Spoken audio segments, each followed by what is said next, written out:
morning, a shakeup in college admissions is reaching one of its biggest schools so far. George Washington University, which is private, says most students will not need to turn in those SAT or ACT scores beginning next month. The test optional movement is part of the growing debate over standardized testing. Derek Thompson is senior editor of The Atlantic and joins us once again at the table. Derek, good to see you. Good morning. You know, I think that many people believe there are so many students who do not test well but are great students.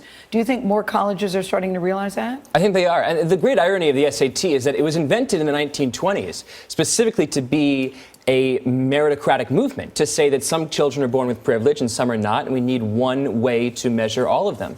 But it's become a new artifact of privilege because richer parents and richer families can spend a lot of money on these test prep courses that essentially give richer kids an advantage over disadvantaged students. We've seen that across the board in research, and this is a way to essentially acknowledge that fact and say maybe it's smartest to go back to just GPA.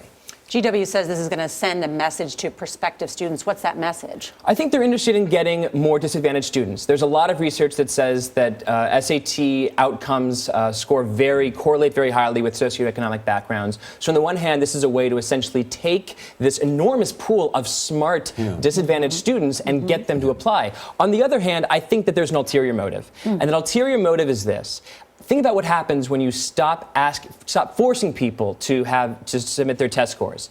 The only people that will submit their test scores will be proud of their scores. Test scores go up, and you'll have more people apply, but you'll accept the same number. Admissions rate goes down. Higher average test scores, lower admission rate. That makes your school look more selective. But also, isn't it, back to the point that Gail made, it is diversity, looking at success and looking at achievement and saying there are a whole lot of factors that contribute to how well you do in life, and we ought to look at those as well. That's exactly it. And I think possibly that taking the spotlight away from SAT creates a more diverse mosaic of student achievement and student possibility. You know, there's an amazing statistic. If you take one student in the bottom 25% who has the same test scores of a student in the top 25%, the first student is 75% less likely to apply to a selective school. Wow. This is a way to change that. Will more schools follow suit? Yes or no?